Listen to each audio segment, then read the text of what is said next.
Baik, Assalamualaikum warahmatullahi wabarakatuh. Salam Om Swastiastu, Namo Buddhaya, salam kebajikan.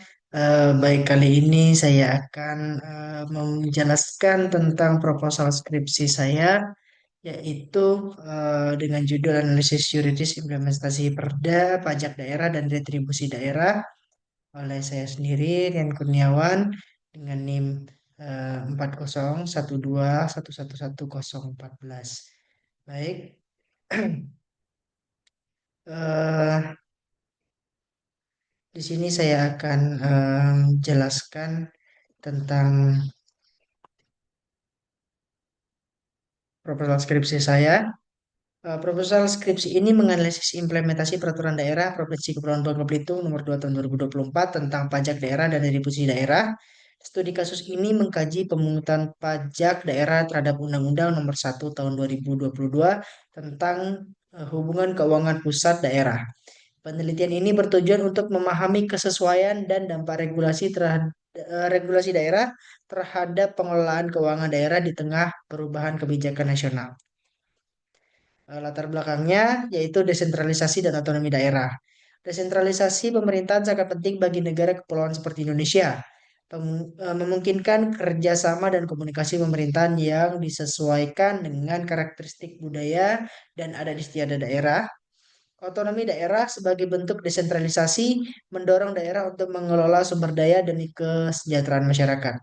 Tujuan utamanya adalah mendekatkan layanan kepada masyarakat untuk mempercepat pertumbuhan ekonomi dan meningkatkan kualitas layanan yang adil serta responsif terhadap kebutuhan lokal. Ini memungkinkan daerah mengelola potensi mereka lebih leluasa dalam mengelola potensi mereka. Baik, di sini ada dasar hukum analisis saya. Yang pertama yaitu pasal 7 Undang-Undang Dasar 1945 tentang hierarki peraturan perundang-undangan. Ada juga Undang-Undang nomor 12 tahun 2011 tentang pembentukan peraturan perundang-undangan dan prinsip lex superior derogat legi inferiori atau hukum yang lebih tinggi mengalahkan hukum yang lebih rendah. Peran pajak daerah dalam pendapatan asli daerah atau PAD. Sumber utama PAD, pajak daerah dan retribusi daerah adalah sumber utama PAD, krusial untuk otonomi dan pembangunan daerah mandiri. Kemudian strategis di Bangka Belitung, di Provinsi Kepulauan Bangka Belitung, peran ini strategis untuk membiayai infrastruktur, layanan publik, dan kesejahteraan masyarakat. Kemudian ada kesesuaian regulasi, pengaturan dan implementasi perda harus efektif dan sesuai dengan peraturan perundang-undangan yang berlaku. Kemudian selanjutnya perubahan regulasi dengan Undang-Undang Nomor 1 Tahun 2022 atau Undang-Undang HKPD. Undang-Undang Nomor 1 Tahun 2022 diberlakukannya Undang-Undang HKPD membawa perubahan mendasar dalam mengelola keuangan daerah termasuk pemungutan pajak dan retribusi. Penguatan fiskal daerah. Undang-undang ini menggantikan Undang-Undang Nomor 28 Tahun 2009 yang menekankan peningkatan kemandirian fiskal daerah melalui penguatan local taxing power. Kemudian penyesuaian regulasi. Hal ini memerlukan penyesuaian regulasi di tingkat daerah agar sinkron dengan kebijakan nasional termasuk di Provinsi Kepulauan Bangka Belitung. Perda Provinsi Kepulauan Bangka Belitung Nomor 2 Tahun 2024. Penerbitan Perda ini menindaklanjuti Undang-Undang HKPD. Pemprov Kepulauan Bangka Belitung menerbitkan Perda Nomor 2 Tahun 2024 sebagai pengganti Perda sebelumnya. Tujuan Perda ini mengatur definisi tata cara pemungutan, tarif, dan sanksi terkait dengan pajak retribusi daerah. Kemudian peningkatan PAD, tujuan adalah meningkatkan pendapatan asli daerah dan mendukung pembangunan daerah yang berkelanjutan. Rumusan masalah yang saya ambil. Yang pertama, bagaimana pelaksanaan pemungutan pajak daerah berdasarkan Perda Provinsi Kepulauan Bangka Belitung Nomor 2 Tahun 2024. Kemudian yang kedua, bagaimana implementasi Perda Nomor 2 Tahun 2024 terhadap Undang-Undang Nomor 1 Tahun 2022 di Provinsi Kepulauan Bangka Belitung. Ada juga tujuan penelitian, yaitu mengkaji pelaksanaan pemungutan pajak di daerah berdasarkan Perda Provinsi Kepulauan Bangka Belitung Nomor 2 Tahun 2024 dan menggambarkan implementasi Perda Nomor 2 Tahun 2024 terhadap Undang-Undang Nomor 1 Tahun 2022 di Provinsi Kepulauan Bangka Belitung.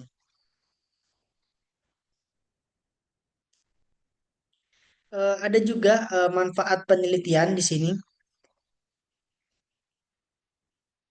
Manfaat penelitian yang pertama adalah manfaat teori, memberikan kontribusi pemikiran dalam pengembangan ilmu hukum, memperkaya literatur, dan menjadi landasan teoritis bagi penelitian selanjutnya. Manfaat praktisnya adalah memberikan masukan bagi pemerintah provinsi dan DPRD dalam implementasi serta pengawasan Perda nomor 2 tahun 2024. Kemudian memberikan informasi kepada masyarakat, khususnya wajib pajak daerah, mengenai ketentuan pajak daerah.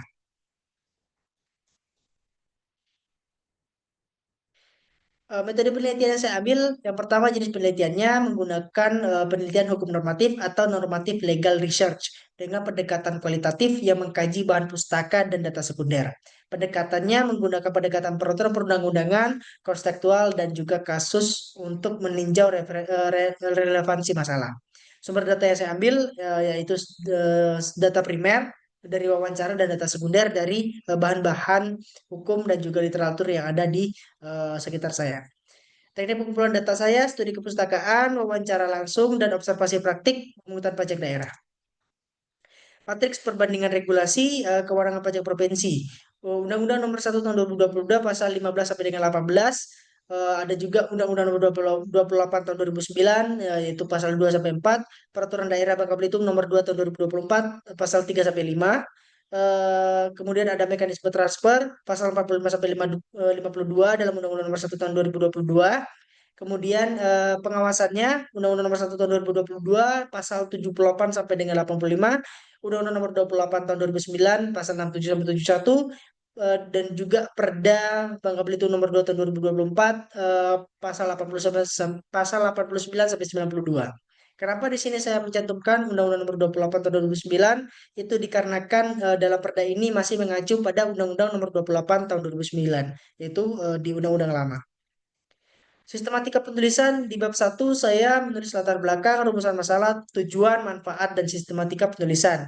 Di bab 2 itu tinjauan pustaka berisikan landasan teori.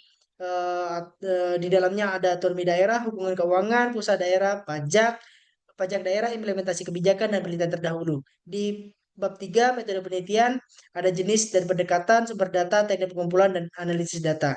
Di bab keempat, hasil penelitian dan pembahasan berisikan penjabaran analisis implementasi Perda Nomor 2 Tahun 2024, implikasi yuridis terhadap Undang-Undang Nomor 1 Tahun 2022, dan upaya harmonisasi regulasi sesuai dengan masalah-masalah yang sudah saya bahas tadi. Dan bab kelima itu penutup kesimpulan dan syarat dari hasil penelitian. Baik, terima kasih sudah melihat eh, penjelasan dari proposal skripsi saya. Di sini saya akhiri. Wabillahi taufiq wal hidayah. Wassalamualaikum warahmatullahi wabarakatuh. Dan terima kasih. Selamat siang.